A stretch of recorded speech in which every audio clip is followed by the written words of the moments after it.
We'll get it done. Okay. This is Hannibal here from thehannibaltv.com. Today we have a hypnotist and an author, Yvonne Smith, and she specializes in UFO related hypnotherapy, which we'll definitely get into. How are you doing tonight? I'm good. Thank you for having me on. That's quite a decorative background you have there. It is. It is. I've been doing my work for 33 years and getting busier uh, lately. A lot of people coming forward to find out if this actually happened to them, if they had a UFO encounter or abduction. So this is very widespread. It's worldwide. For sure. And I'll just get it out of the way too.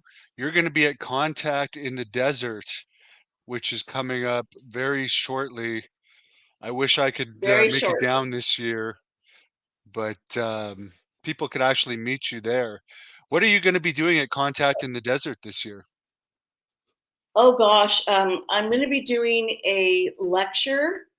I'll also be on a panel with women in the UFO field, and I'm going to be doing a workshop.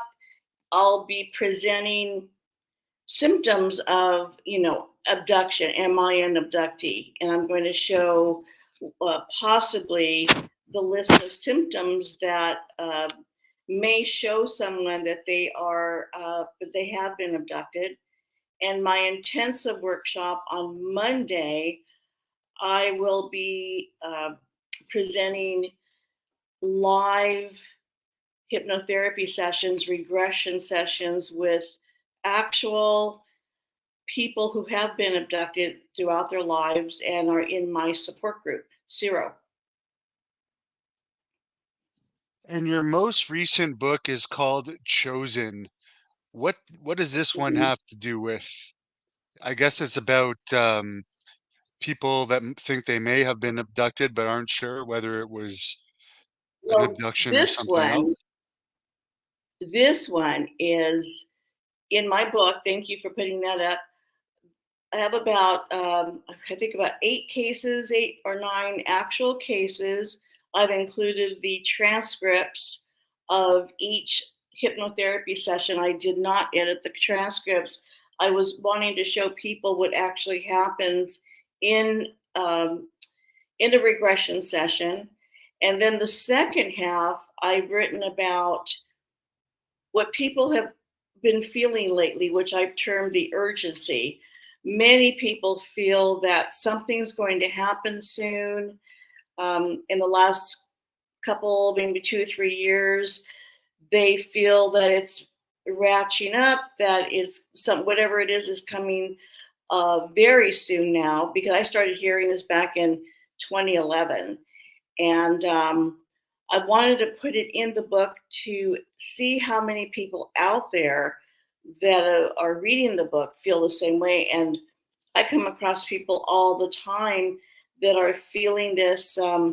They're also feeling that they're supposed to do something, what it is. They are not satisfied with their current careers any longer, even though many of them make really good money. They feel that the money is not important anymore. They're supposed to be doing something to help the earth. So people are getting messages lately, and I think we all need to listen. So I decided to put it in my book, and I'll be in my lecture. I will be covering those messages. I'll be talking and presenting about what messages people have been getting, and showing a lot of slides. I have a lot of visuals that I include in my lecture, and I believe my lecture is Saturday morning, very early. I think it's 8:30, 9 o'clock. Now you talk about the alien hybrid program. I've heard some talk of this myself. This is the aliens collecting um, samples when they allegedly abduct human beings. They collect samples from them, Mhm. or they impregnate them in some cases if it's a female, and then they later abduct them again and get the baby, or if it's a male, they'll take the sample and they'll fertilize something. Could you tell us a little bit more about? Yeah, this I feel now after doing this for decades that the hybridization program is very central to the beings, whoever they are, wherever they're from, the alien beings, what their goal is for us, what their, we don't know what the end game is yet with all of this, but I have case after case about people going through, just as you described, uh, eggs being taken, sperm being taken. They are shown these tiny, very strange looking babies that are floating around in some type of liquid in tanks. They're told that one particular child is theirs and they have to, in order for it to survive, they need to bond with it to show it love, because apparently these beings are not capable of doing this. And that's why they need the human side of us, the humans, um, to to bond. And they observe people doing this. I have people being taken in their late 70s, 80s, and their main purpose is taking these people is to take them into the nurseries and have them hold these children, have them speak to them, have them have this human contact. And then these abductees, experiencers, I use the term interchangeably, they are taken periodically onto the craft and shown their children at different stages of growth. Um, First are the tiny babies, and then there's the toddlers, and then as they get older, um, adolescence and teenage, and it just goes on and on, and it's very disturbing to people because many of them don't have Earth children. They don't have children here. They're not married. They don't have a partner. And it's also very disturbing to those who want to bring those children back with them to live here on Earth. And they're told they're not able to do that because right now these children are not would not be able to survive here on Earth. So that's pretty heartbreaking when I work with people uh, around all this hybridization program. But it is real. It sounds so science fiction, but it is real. It's, as I mentioned, it's happening to millions of people around the world. And I've heard recently from someone that studied this for decades that it's not uncommon. Well, it's pretty common knowledge that abductees can be abducted many times throughout their lives, but up to 400 times within a lifetime. Have you also heard that, or is that an exaggeration? Oh, well, most likely not. These, I've never counted. I don't think anybody's ever come to me and said, I think I've been abducted, that many times. But the fact is that this experience starts in very early childhood. Uh, Sometimes they're in the, some remember being in the crib and coming across these strange beings. But once you're in their program, however they choose you, you are in their program for life. They follow you throughout your life. They follow family members as well. So it is intergenerational. And as I mentioned, it's a lifelong program. As I mentioned earlier, too, people that are, elderly, late 70s, 80s, they ask me, what do they want with me now? I can't give them eggs. I can't give them sperm anymore. But I just tell what I come to the realization, I tell my clients, once you're in their program, they will have something for you to do. They will take them onto the craft and have a job for them to do. One of them is taking care of the babies. Uh, Another one, very common, is having the abductee bring on, as people are coming onto the ship of the other abductees, they are told to guide them to the room where they're going to be examined, try to keep them calm. Um, and it disturbs people because they know what's going to happen to them, and it's not like they could stop, and not like they can tell these beings, no, I don't want to do this. It's more, this is what I have to do. And I have hundreds of cases. I mean, I've done hundreds and hundreds of hours of regression, and these are all the similarities. And that's what I know, and that's what's kept me in this work, because of the similarities in what people are saying, what people are experiencing, who still to this day don't know each other. And I have clients all over the United States and in other parts of the world. So, and the accounts are very, very similar. So you mentioned the accounts are similar.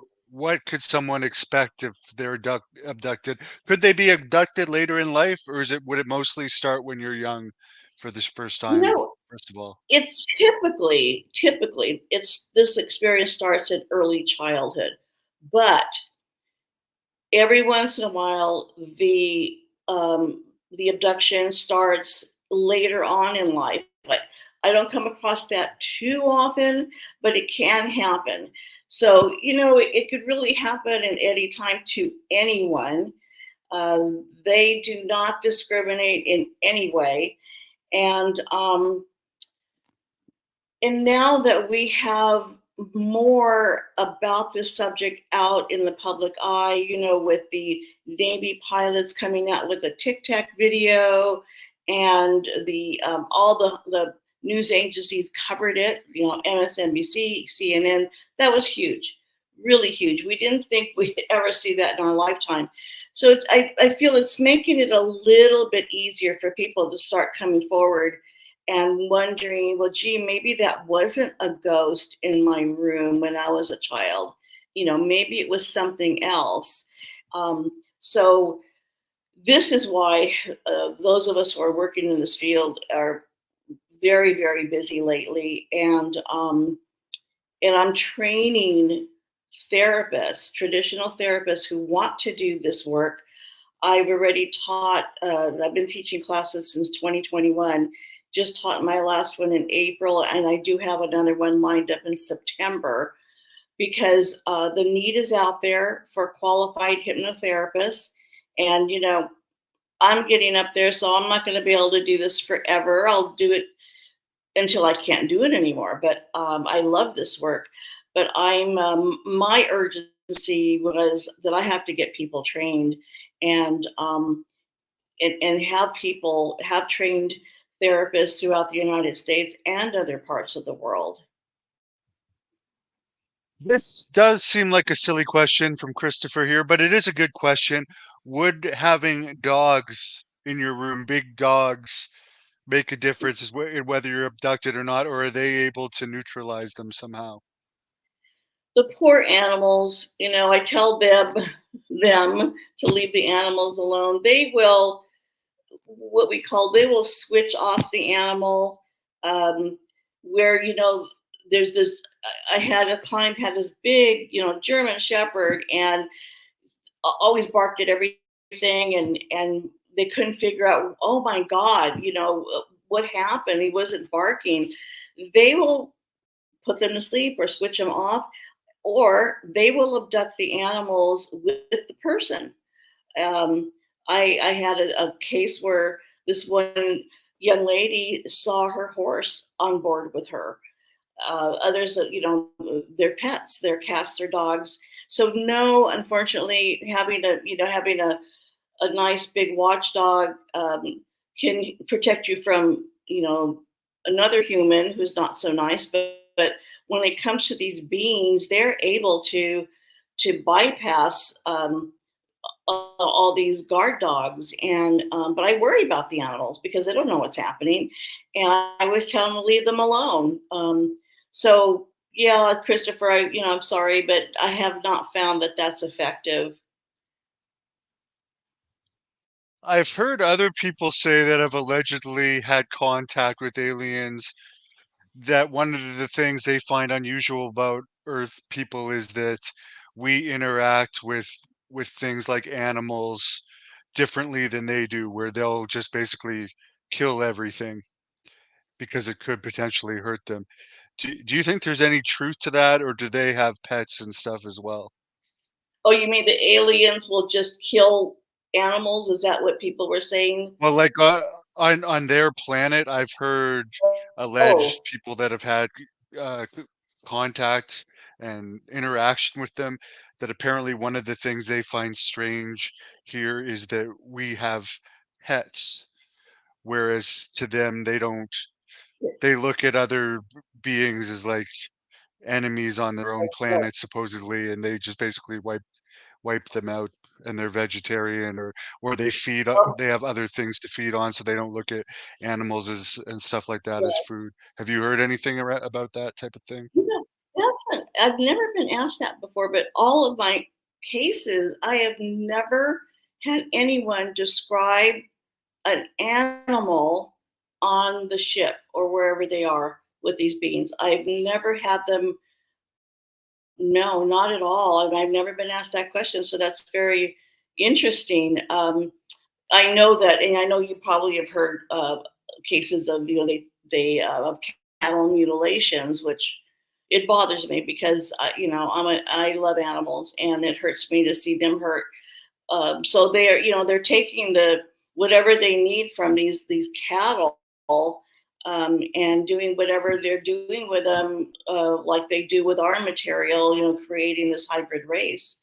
But that's interesting. No, I've not heard of any animals on the craft, but I'll keep my eyes and ears open because we're still we don't have all the answers, and I feel like I heard just about everything, but then there's always something out of left field. So that's interesting.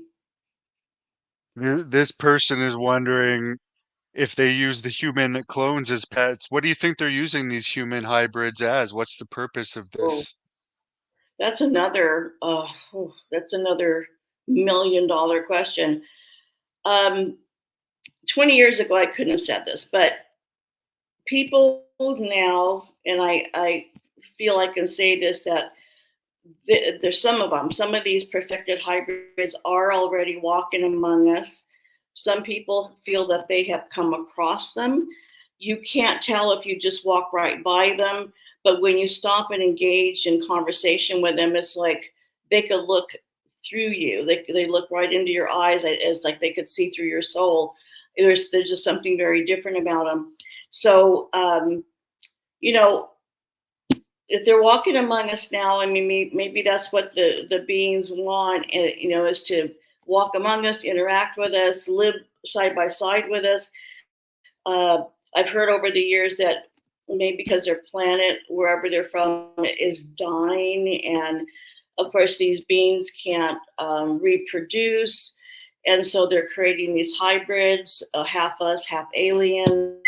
But as I mentioned before, we don't know really what the end game is with their agenda, with what they're doing. I mean, they are carrying out their agenda, and none of us that have been studying this have any definitive answers that we could offer, uh, you know, to your audience. But theoretically, there could be more and more of them walking among us. Yeah, we've had some strange experiences at UFO conferences, and who knows, they may be there at Contact in the Desert next week. But um, it just because they're perfected over the years. Why wouldn't they be down here walking among us and trying to learn how we live? So I'm gonna keep looking and seeing in my research how many people I've had. Just I could count it on my one hand that people feel like they've met a hybrid and interacted with a hybrid, but there's probably going to be more. you know, coming and more interacting with us.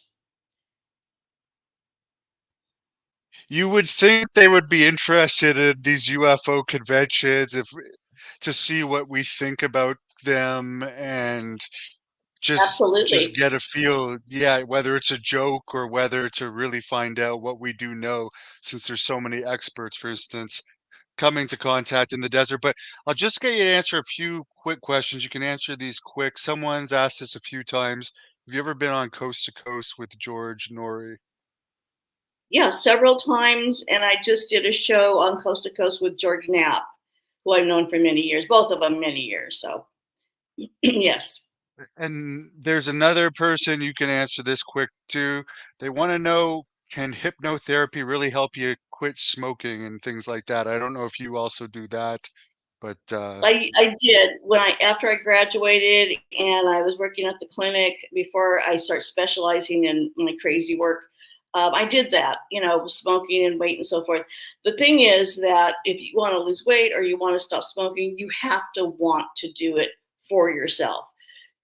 It's not going to work if you want to do it for your spouse or you want to do it for your parents. You have to really want to for your health and yourself, and then that's when it'll work. And then when you have a good rapport with your hypnotherapist, go to a hypnotherapist that specializes in smoking cessation, and it does work.